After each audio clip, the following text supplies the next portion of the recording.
Haleluya. Segala pujian dan hormat kami berikan kepadamu ya Tuhan.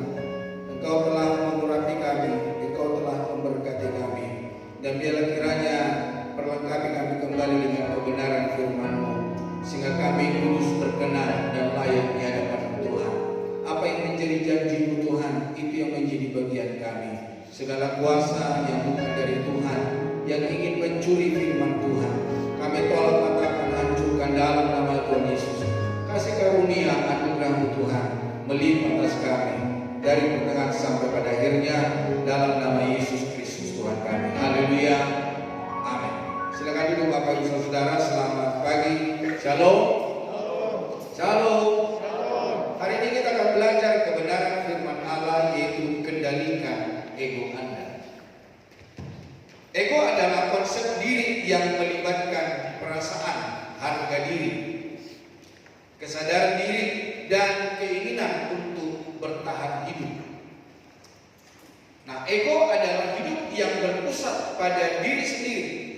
Berarti bahwa segala sesuatu berpusat pada aku. Segala sesuatu yang dilakukan dan dikatakan orang lain selalu dihubungkan dengan dirinya sendiri.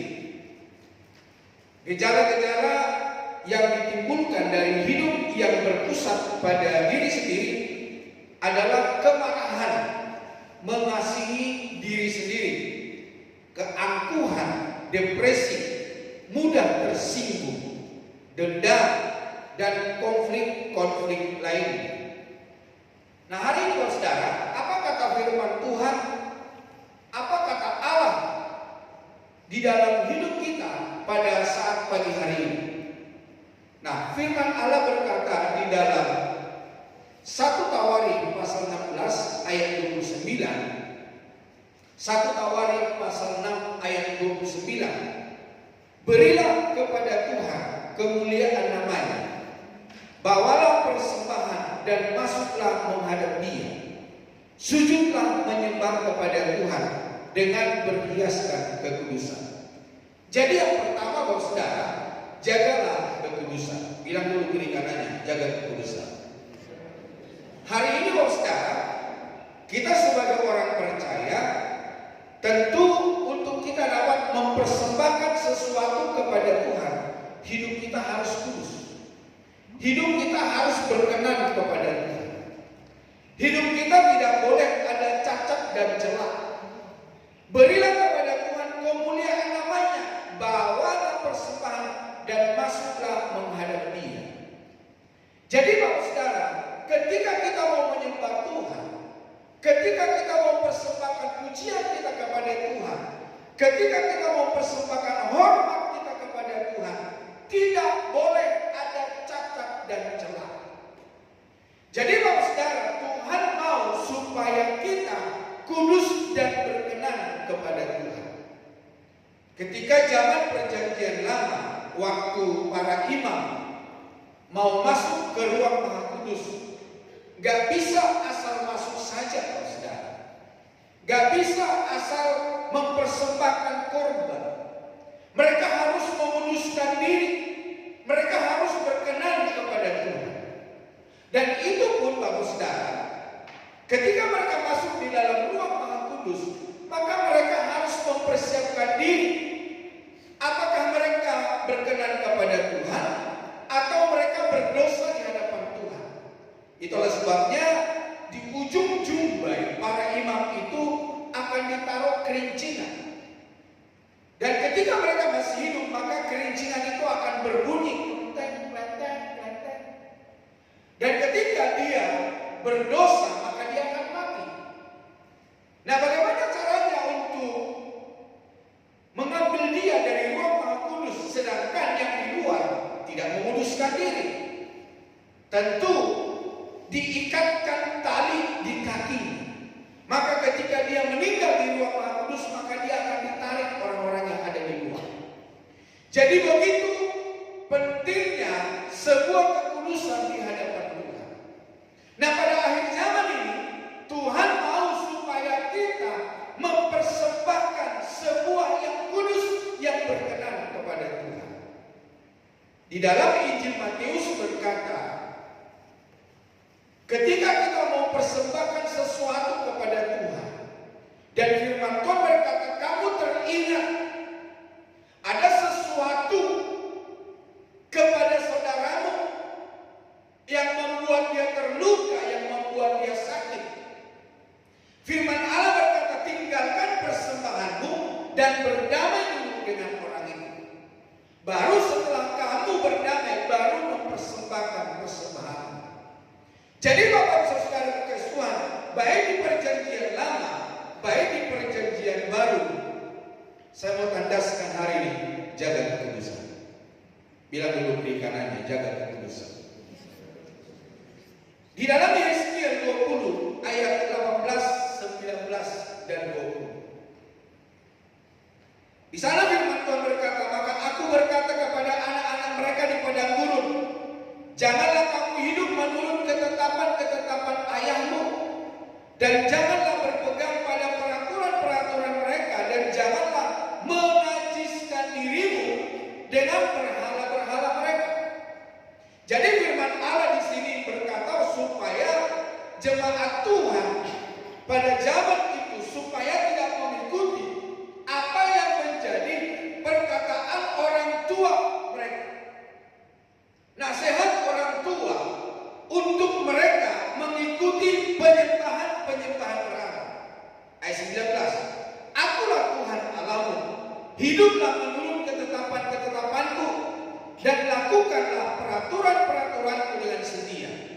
Kuduskanlah hari-hari Sabatku, sehingga itu menjadi peringatan di antara aku dan kamu, supaya orang mengetahui bahwa akulah Tuhan Allah.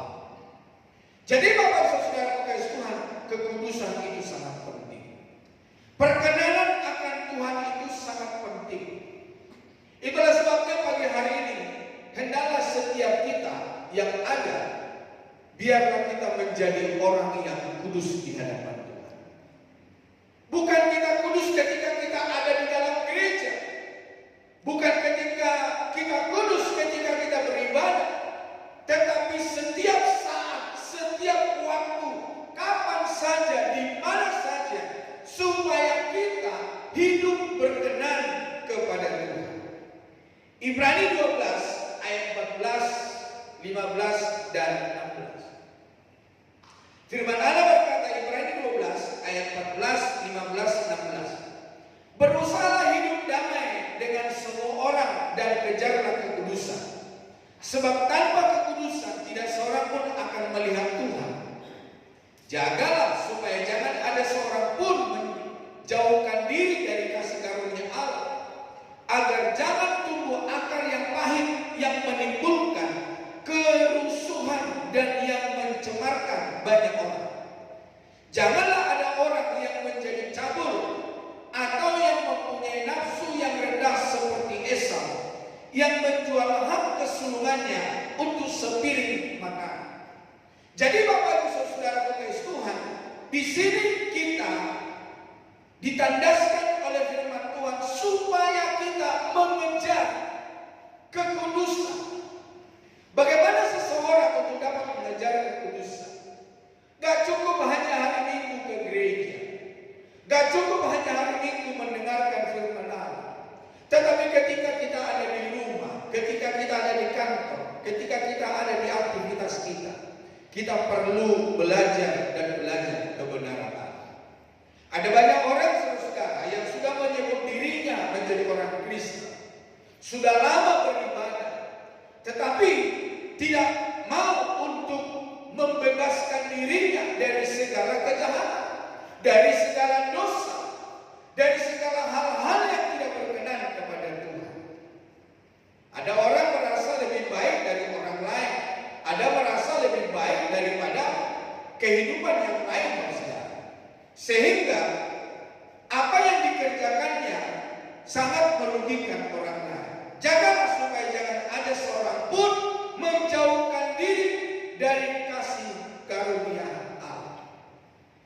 Nah, Bapak Ibu Saudara kekasih Tuhan, yang kedua, persembahkan hidup.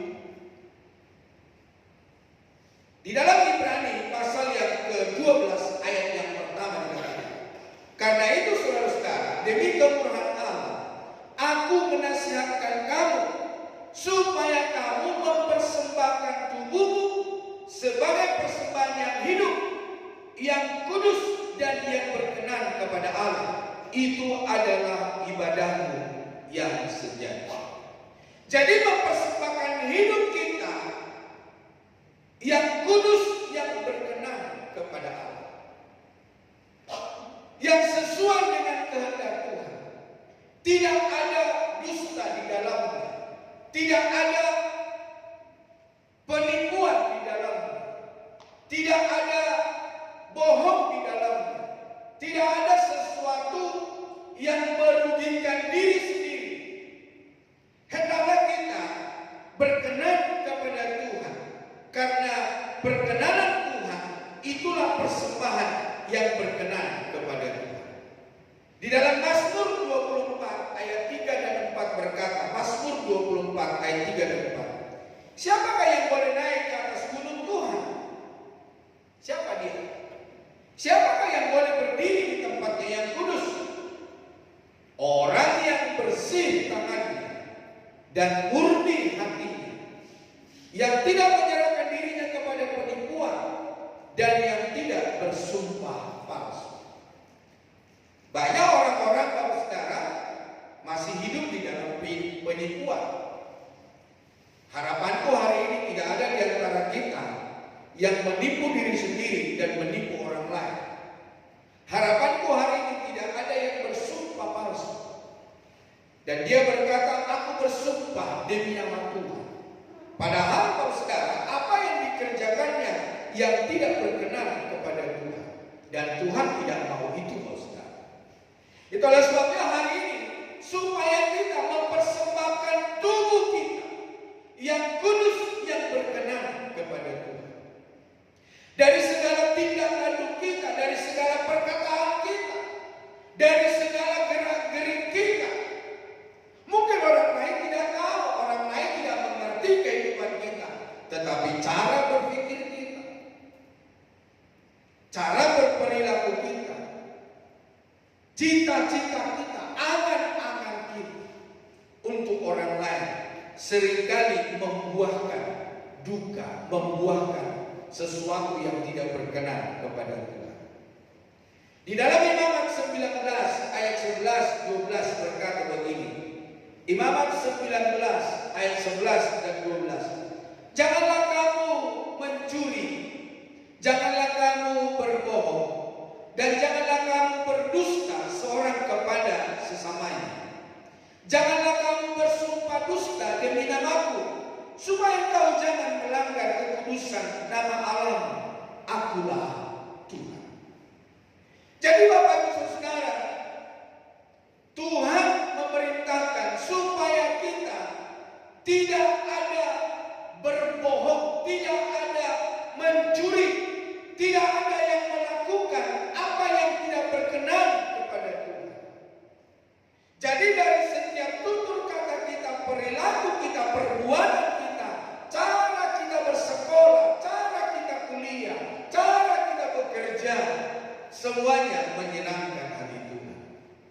Jangan sampai keberadaan kita hari ini sia-sia di hadapan Tuhan. Jangan sampai kehadiran kita di gereja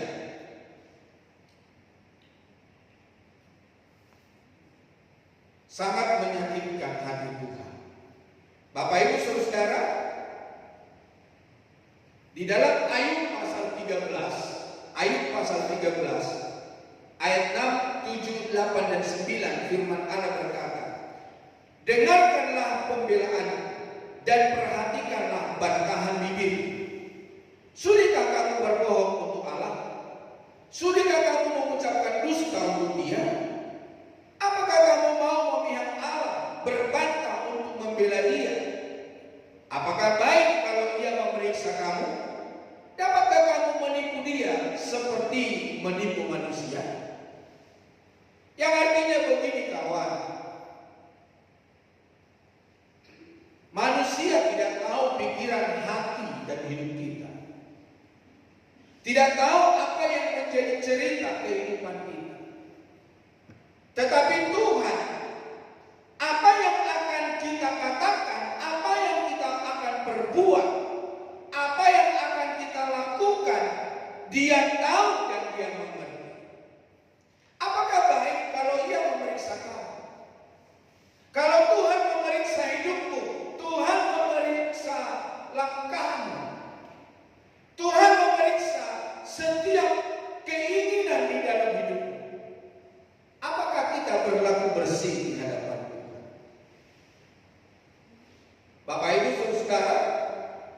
Itulah sebabnya hari ini supaya kita berjaga-jaga, supaya kita mempersiapkan diri. Saya seringkali berkata, kedatangan Tuhan tidak ada seorang pun yang tahu. Firman Tuhan berkata, kedatangannya itu seperti pencuri. Mungkin dia datang secara keseluruhan untuk dunia ini, tapi itu belum, Bapak Saudara. Karena beberapa waktu yang lalu saya sudah mengkhotbahkan tanda-tanda kedatangan Tuhan. Namun Bapak Ibu Saudara, ada kedatangan Tuhan secara pribadi. Kapan Tuhan akan memanggil kita? Kapan Tuhan menjemput kita? Kapan Tuhan akan mengambil nyawa kita? Bapak Ibu Saudara, kehadiran kita di gereja sama halnya ketika kita antri di dalam hidup ini untuk mengikuti jejaknya Tuhan. Seseorang yang berkenan kepada Tuhan, seseorang yang berdosa di hadapan Tuhan, kalau sudah waktunya Tuhan bilang pulanglah, maka kita tidak bisa menolak. Ada orang berkata, uang yang banyak tidak bisa membeli kesehatan, tidak bisa membeli dokter. Rumah yang bagus tidak bisa memberi kenyamanan bagi kita. Tetapi saudara, ketika kita berkenan kepada Tuhan, mati hidup kita ada di tangan Tuhan. Kalau Tuhan mau datang di dalam hidup kita, kita ngantri. Tidak tahu di antara kita hari ini siapa nomor satu. Coba tatap dulu kiri kanannya. Jangan-jangan nanti pulang dari sini masih di pintu gereja, dia sudah meninggal. Coba tatap dulu. Oh, ada yang berani ya? Oke lah. Mungkin dia nomor 3. Bilang dulu kiri kanannya. Jangan-jangan kamu nomor 3. Gak ada juga, gak ada yang mau, masih senang di dunia. Bapak Ibu Saudara kekasih Tuhan, mungkin hari ini kita menolak, hari ini kita berkata, Tuhan saya masih muda.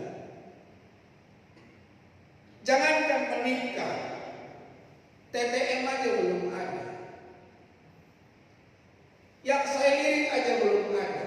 Tuhan, jangan nikah Oktober saya mau menikah. Jangan dipanggil dulu, nanti setelah saya menikah. Tidak bisa juga. Kadang sudah ada orang berkata, aku siap. Tuhan kapan Tuhan panggil? Enggak mati-mati juga sampai tua. Ibu gembala saya yang ada di Jakarta, sampai hari ini dia masih hidup. Padahal waktu Om masih hidup, si tante ini yang sakit-sakitan. Tapi sampai sekarang dia masih hidup.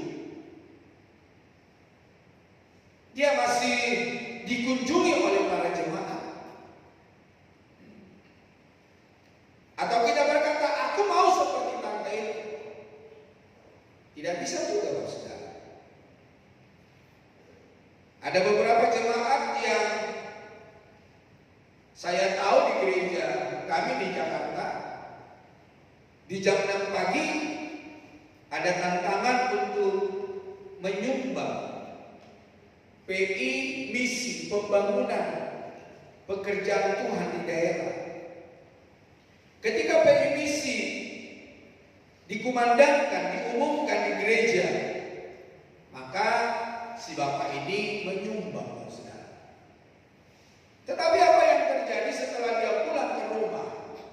Dia membuka tokonya, maka di situ dia terakhir dalam hidupnya. Adakah yang bisa kita menentukan kapan kita akan pergi? Tidak ada, saudara.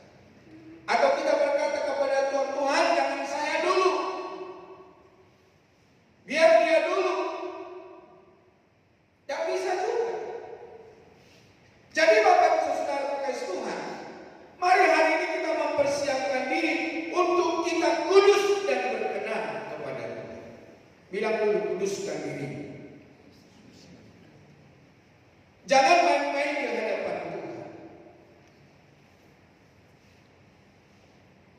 Biar belum, jangan berbohong. Bapak Ibu Saudara kasih Tuhan, di dalam Amsal 14 ayat 5, saksi yang setia tidak berbohong. Kita ini adalah saksi Kristus. Tentu tidak ada di antara kita yang suka berbohong. Amin. Oh, yang bilang amin cuma 2 orang. Bapak Ibu Saudara, tetapi siapa yang menyembur-nyemburkan kebohongan adalah saksi dusta. Saya tidak mau jadi saksi dusta. Saya mau jadi saksi Kristus, menyaksikan peristiwa Yesus Kristus lahir, mati, dan bangkit naik ke surga, memberikan harapan buat saya hidup yang kekal. Saya tidak tahu Bapak Ibu Saudara, tetapi firman Allah berkata saksi yang setia tidak berbohong. Siapa yang tadi pagi berbohong? Masih ada kesempatan untuk berubah, untuk bertobat, dan jangan melakukan lagi. Bapak Ibu Saudara kasih Tuhan, di dalam Hosea pasal yang keempat ayat 1 dan 2, Hosea pasal 4 ayat 1 dan 2. Dengarlah firman Tuhan, hai orang-orang Israel, sebab Tuhan mempunyai perkara dengan penduduk negeri ini. Sebab tidak ada kesetiaan dan tidak ada kasih, dan tidak ada pengenalan akan Allah di negeri ini.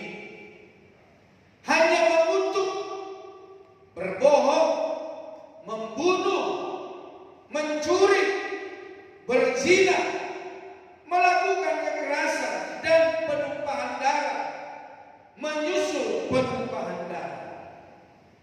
Sudah dibilang penumpahan darah, menyusul penumpahan darah. Jadi tidak ada henti-hentinya mencurahkan darah orang lain. Tidak ada henti-hentinya untuk berbuat jahat. Firman Allah berkata, dengarlah firman Tuhan, hai jemaat GBI Soekarno-Hatta. Tuhan punya perkara pada hidupmu.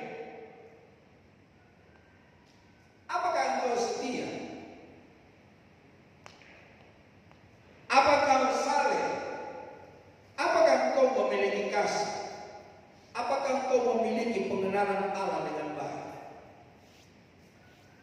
Kalau kau memiliki pengenalan Allah dengan baik, maka engkau akan melakukan firman Tuhan.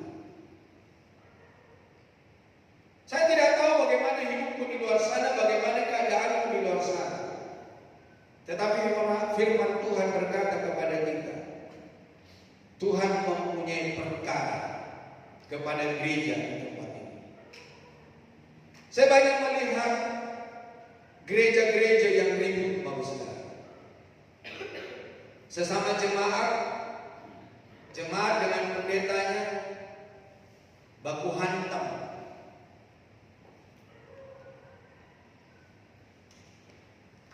Saya sama istri saya ketika melihat keadaan itu, kami berdua berkata, ini lagi penampian. Tuhan mau menampi mana yang setia, mana yang memiliki kasih, mana yang mengenal Allah dengan baik. Kalau kau mengenal Allah dengan baik, maka tidak ada sesuatu yang kotor di dalam hidup. Engkau akan melakukan apa yang berkenan kepada Tuhan. Bapak Ibu Saudara, ketika Yesus di atas bukit Golgota, dia berkata begini, Lukas 23 ayat 34, ya Bapa, ampunilah mereka, sebab mereka tidak tahu apa yang mereka perbuat. Peristiwa ini ketika para serdadu-serdadu membagi-bagi jubahnya, maka Yesus berdoa kepada Bapa, ampunilah mereka, ampunilah GBI Soekarno-Hatta, ampunilah aku, ampunilah setiap orang yang melayani, karena kami sering lemah, kami sering tidak kuat, kami sering tidak dan kami sangat membutuhkan Tuhan. Yesus berdoa kepada Bapa supaya Bapa mengampuni orang-orang yang berlaku curang terhadap Dia. Itulah sebabnya Bapak Ibu Saudara, dalam poin yang berikutnya, supaya kita bertobat. Bilang dulu kiri kanannya bertobat. Tidak ada jalan lain selain hanya kita bertobat, berbalik. Kalau tadinya kekurangan, kesalahan, dusta, penipuan, merugikan orang, merugikan Tuhan, ada di daerah alam musik ini. Namanya bertobat, berbalik 180 derajat. Apakah dia berlari-lari di tempat? Tidak. Dia akan meninggalkannya menjauh, dan dia berjumpa dengan Tuhan. Maka Rasul Paulus berkata, aku meninggalkan apa yang di belakangku dan aku berlari-lari untuk meraih mahkota Kristus. Jadi kehidupan kekristenan harus berlari. Kita tidak tahu kapan Tuhan itu datang. Kita tidak tahu akhir dari dunia ini. Kita tidak tahu kapan kita meninggalkan pekerjaan, meninggalkan suami, meninggalkan istri. Kita tidak tahu. Tapi yang saya tahu, orang yang telah mempersiapkan diri, orang itu yang akan menerima upah daripada Tuhan. Yesus berkata kepadamu, sesungguhnya hari ini juga engkau akan bersama-sama dengan aku di dalam Firdaus. Perkataan ini disampaikan oleh Tuhan Yesus kepada salah seorang yang tersalib dengan Dia. Yang satu berkata, kalau kau benar-benar Tuhan, selamatkanlah dirimu, selamatkanlah kami juga. Tapi rekannya yang satu berkata, kamu ngomong apa sih? Apa yang dikerjakan buat kita hari ini, kita disalibkan, ini sudah benar. Karena kita melakukan kesalahan, karena kita melakukan dosa. Tetapi dia ini adalah guru, dia ini adalah orang yang benar. Dan dia berkata, Tuhan, guru, selamatkanlah aku. Yesus berkata, sesungguhnya hari ini juga engkau akan bersama-sama dengan aku di dalam Firdaus. Siapa di antara kita yang ingin ada di dalam Firdaus? Saya ingin, Pak Ustaz. Itulah sebabnya saya menjaga apa yang saya beritakan, apa yang saya perkatakan. Saya menjaga hidup saya supaya sungguh berkenan kepada Tuhan. Ketika Yesus berdoa untuk meminta pengampunan, maka dia berkata, sudah selesai. Genaplah pekerjaan yang dikerjakan oleh Tuhan Yesus selama dia di dalam dunia dan dia tersalib, tergantung di bukit Golgota. Maka dia berkata, sudah selesai. Di dalam Yohanes 19 ayat 29 sampai 30, di situ ada suatu bekas penuh anggur asam. Maka rekan mencucukkan bunga karang yang telah dicelupkan dalam anggur asam pada sebatang hisop, lalu memunculkannya ke mulut Yesus. Sesudah Yesus minum anggur asam itu, berkatalah ia, sudah selesai. Lalu ia menundukkan kepalanya dan menyerahkan nyawanya. Yesus telah menyelesaikan tugas dan tanggung jawabnya. Dia sudah memberikan pengampunan dosa kepadamu dan kepadaku. Dia telah memberikan kehidupan kekal. Namun apakah kita masih hidup di dalam dosa? Apakah kita masih melakukan hal-hal yang tidak berkenan kepada Tuhan? Maka di dalam Injil Lukas pasal yang ke-23 ayat 46 berkata, "Ya Bapa, ke dalam tangan-Mu kuserahkan nyawa." Ketika Yesus berkata sudah selesai, maka dia menyerahkan nyawanya. Dia menyerahkan seluruh hidupnya. Karena apa dikerjakannya sudah sempurna, sudah selesai. Pengampunan dosa tidak ada kematian yang kedua kali, tidak ada penumpahan darah yang kedua kali. Hanya satu kali untuk kita memperoleh pengampunan dosa. Ketika kau percaya Yesus, dosa apa yang kau kerjakan di dalam hidupmu? Masihkah engkau menerima pengampunan dari Tuhan? Saya tidak tahu. Karena firman Allah berkata, ketika kita melakukan hal-hal yang tidak berkenan kepada Tuhan, maka kita mendukakan Roh Kudus. Firman Tuhan berkata, orang yang mendukakan Roh Kudus tidak ada pengampunan. Kalau kau sudah tahu kebenaran, kau sudah tahu firman Tuhan, tapi engkau masih melakukan dosa, masih ada pengampunan? Saya tidak tahu. Saya berdoa kepada Tuhan, kiranya kasih karunia Tuhan berlaku untuk hidup kita hari ini.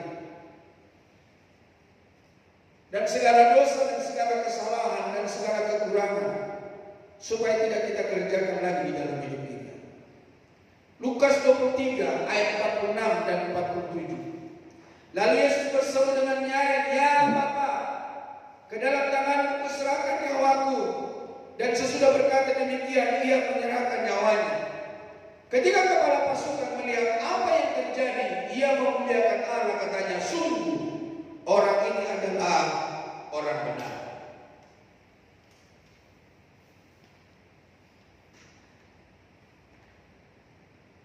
Di dalam Ibrani 10 ayat yang kedua,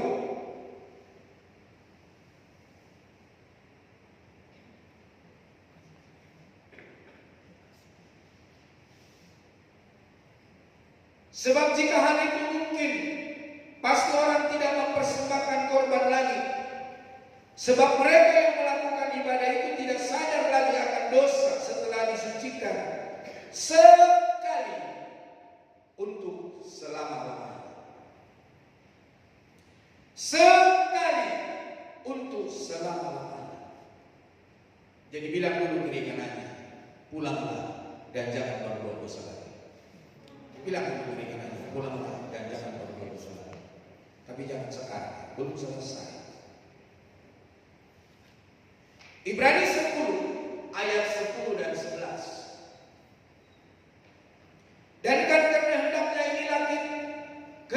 inilah kita telah dikuduskan satu kali untuk selama-lamanya oleh persembahan tubuh Kristus.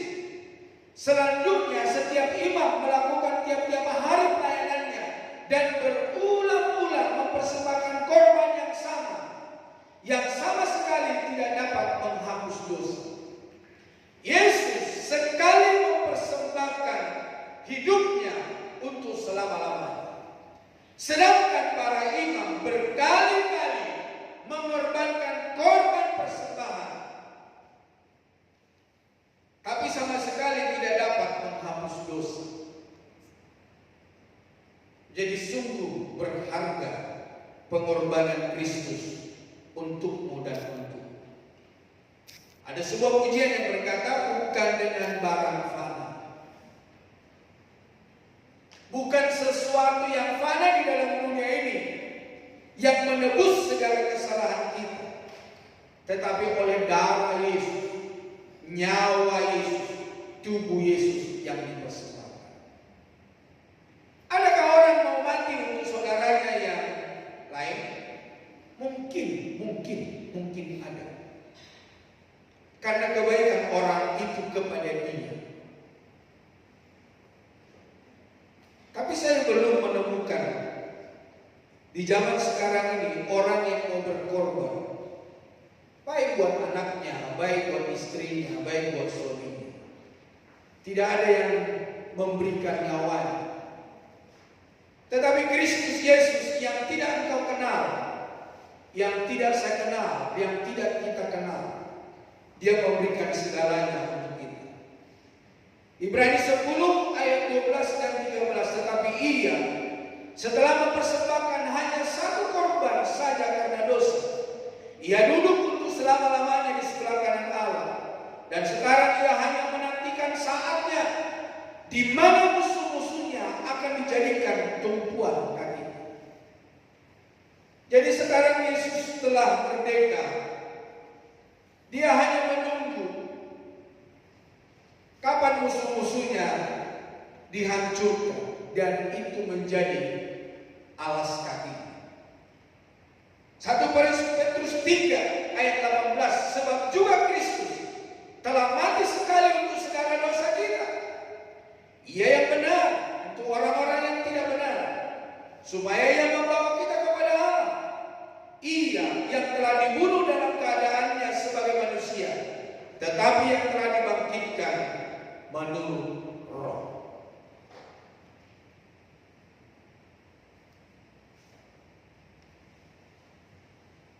Pada kesempatan pagi hari ini, Bapak Saudara, kunasihatkan satu kali lagi kepadamu.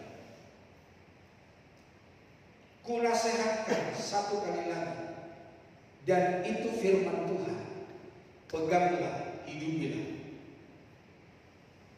Di dalam firman Allah berkata, Efesus 4 ayat 28 sampai 30. Orang yang mencuri, janganlah ia mencuri lagi. Tetapi baiklah ia bekerja keras dan melakukan pekerjaan yang baik dengan tangannya sendiri, supaya ia dapat membagikan sesuatu kepada orang yang berkekurangan.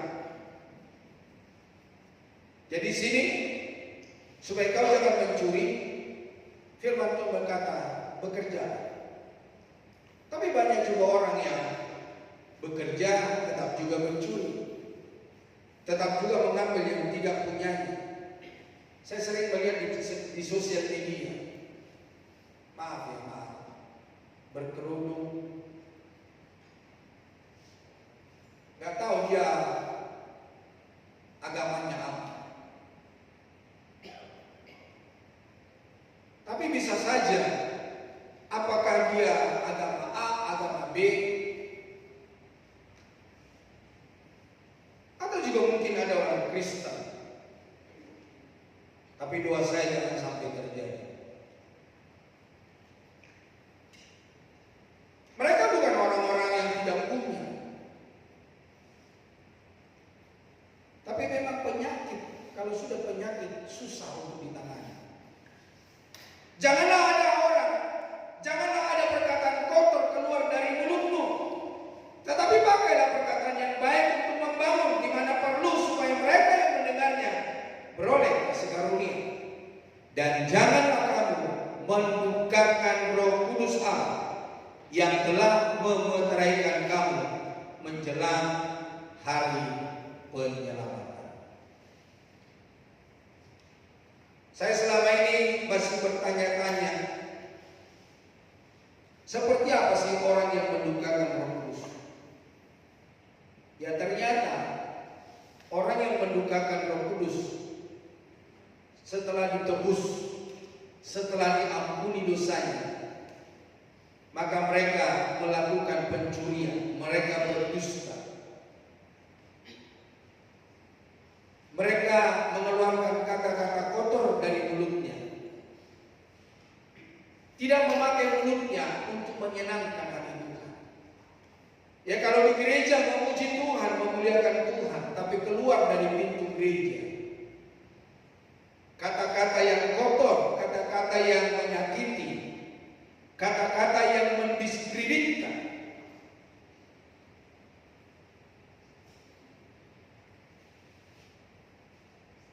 Dan yang terakhir, hendaklah kita menjadi orang yang berbahagia. Bilang dulu kiri kanannya, kamu orang berbahagia. Di dalam Injil Matius pasal yang kelima, maka di situ berkata bahwa